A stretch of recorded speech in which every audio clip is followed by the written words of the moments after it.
Welcome to DinkLife. Today we're diving into the fascinating history of a remarkable mansion, the OC Barber Mansion.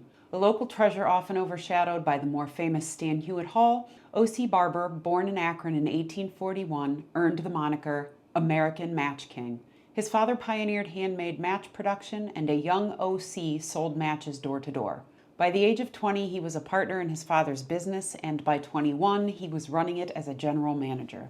By 1880, Barber's company had become Ohio's largest match manufacturer, and in 1881, he merged 11 companies to form the Diamond Match Company, controlling 85% of the U.S. market.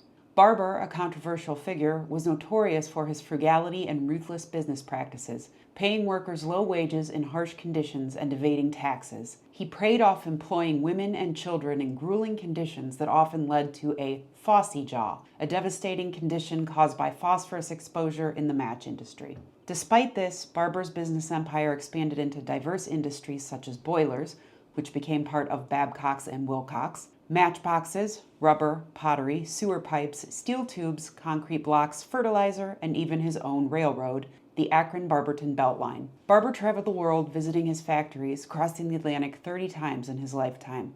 He loved sharing stories of his journeys and bringing back new knowledge to apply manufacturing.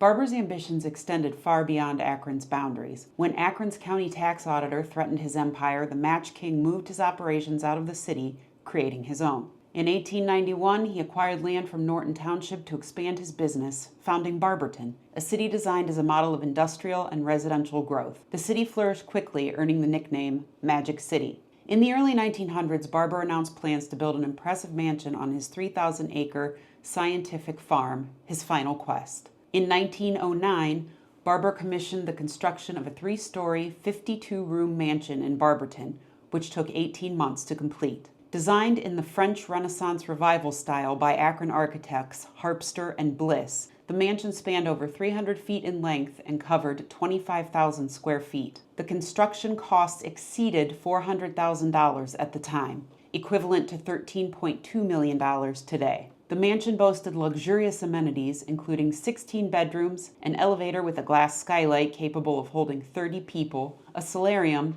extensive gardens, and a 40-acre park designed by a Chicago landscaping firm. A 200-foot underground tunnel connected by the mansion's basement to the carriage house. The mansion's great hall measured 30 by 90 feet and featured a gold leaf ceiling. A mile-long driveway wound through the estate's 50-acre front yard, leading by a scenic lake adorned with white and pink water lilies. Barber moved in on October 31, 1910, importing English and Scottish servants, Italian plumbing, French and Greek furnishings, and replicas of paintings from the Louvre in Paris. The mansion was described as the finest between New York and Chicago. The house was filled with costly art and furniture, but one of Barber's most prized possessions was a simple basket he once used to peddle his father's matches. The house featured full electric lighting and a boiler system that connected to the carriage house via an underground passage. The floors were constructed with 10-inch reinforced concrete on steel joints. Barber also built 35 additional structures for the Anna Dean Farm, named after his daughter and her husband. From 1910 to 1920, the farm became a tourist attraction. Every Sunday from April through October, visitors flocked from across Ohio and neighboring states to tour the Anna Dean Farm. Model Ts lined Anna Dean Lane as tourists explored the grounds of the most high-tech farm at the time.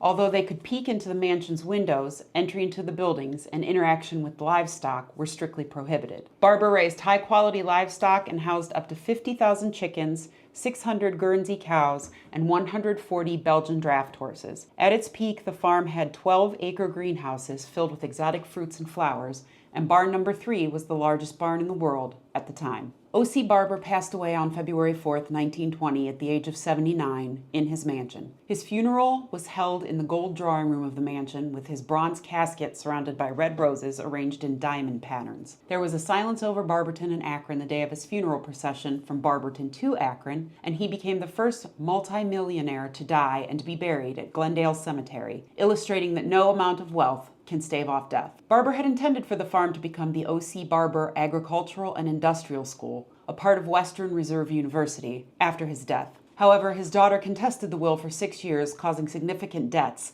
totaling approximately $1,000 a month. Barber's mansion became a landmark, one of the area's first monumental structures, surpassing even Stan Hywet in significance for many locals. The mansion, gatehouse, several additional buildings, horse barns, and 275 acres were sold in April 1927 for a rumored $150,000 to Arthur O. Austin, renowned as the man who works with thunder and lightning. Austin, head of the Ohio Insulator Company, transformed the property into a truly extraordinary place. The horse barns became his workshop, filled with strange and impressive machinery, including a massive high-voltage transformer capable of generating 1 million volts. Austin's company specialized in manufacturing high-power radio station insulators, drawing engineers from around the globe to his workshop to solve electrical challenges. Austin lived in the mansion for 39 years, raising his family there, and it became a family home for the Austins. In the dining hall, a growth chart behind the drapes marked the family's growth. Austin took excellent care of the property until his death at age 84 on July 7, 1964. After his passing, the family tried to sell the mansion and its 5 acres for $90,000. The property's $3,000 monthly upkeep was too much, and there were talks of demolishing it. The Barberton Civic Group showed interest but lacked the funds. It was proposed to turn the mansion into a community center with a restaurant, meeting rooms, and event spaces, and a fundraising campaign was launched to raise $45,000. By the February 21, 1965 deadline, only $6,200 was raised. The Austin family offered to donate the mansion for $1 if the city council approved a rezoning plan for a $3.75 million shopping center in Barberton. However, the proposal was rejected.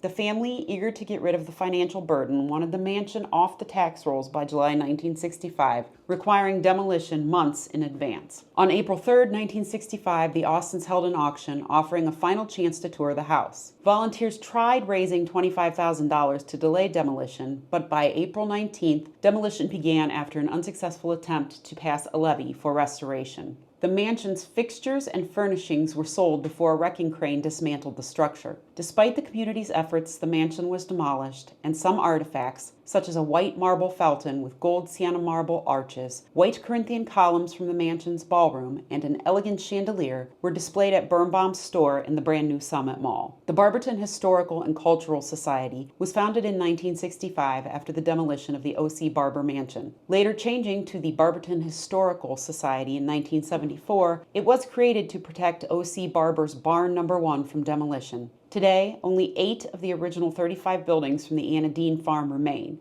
including the Colt Barn, Piggery, Heating House, Dairy Barn, Creamery, Brooder Barn, Poultry Manager Office, and Feed Barn. The Barberton Historical Society currently owns 5 of these preserved structures. Do you know the fate of OC Barber's beloved basket? Share your thoughts in the comments below. Got any quirky history ideas from Summit County? We'd love to hear them. If you enjoyed this video, be sure to like and subscribe for more captivating history content. Thanks for watching, and remember to get out there and explore. Hey, it's Wes, and right behind me is OC Barber, and we're standing right next to Lake Anna in downtown Barberton. Next up, I wanted to show some maps of where the buildings were back in the early 1900s, and then what's left today. This is what the property originally would have looked like in the early 1900s. This is what the property looks like today and where the original building sat. And these are the only structures left of the 35 buildings. First stop, we're gonna head over to the Barberton Public Library. They have a few pieces of the mansion on exhibit there. This is the front of the Barberton Public Library, and it sits right next to Lake Anna. Right when you walk in the front door, 2 of the 8 pillars from the library are on display. The columns are made out of walnut. They're 10 feet tall and weigh over 100 pounds. These are 2 sun catchers that were from the mansion's solarium. They also have one of OC Barber's hat cases on display. Now if you head into the basement of the library, these are 5 stained glass panels that were originally displayed on the landing inside the Barber Mansion. They were displayed on each side of the mansion's double staircase. The library also has 2 of the 3 breakfast windows. The windows represent morning and midday. Here's the piggery that was built in 1912. Does anyone remember when the piggery was a haunted house for a little while? Here's the brooder barn, once home to 30,000 chickens. This is the heat house that sits adjacent to Robinson Avenue. It houses 2 Stirling boilers that once heated the greenhouses. This was the poultry manager's house and the feed barn. This is barn number 1, completed in 1909, where cattle was kept to produce milk. Next to barn number 1 is the creamery, where all the milk was bottled and ice cream was made. Next up's the concrete bridge that sat next to barn 1. It's very overgrown now and hard to make out. The OC Barber Dam sits in a nice little park behind CVS.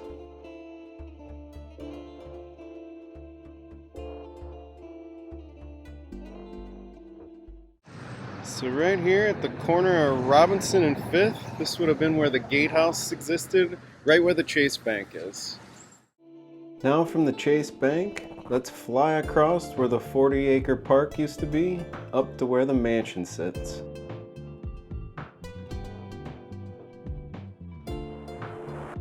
This is right where the mansion would have sat, off of Mansion Drive. And is this leftover foundation from the mansion? And now we will fly from the mansion back to the gatehouse.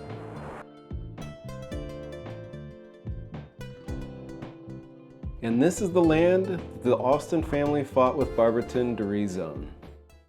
And here's what's left of the wishing well.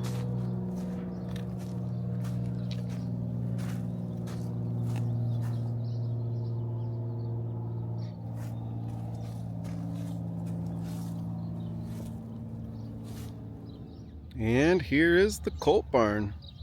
Fun fact, this was the first haunted house I ever went to in the late 80s. And right across from the Colt Barn is where Arthur O. Austin would have done his crazy electrical experiments. That covers everything that still exists, and thanks for watching.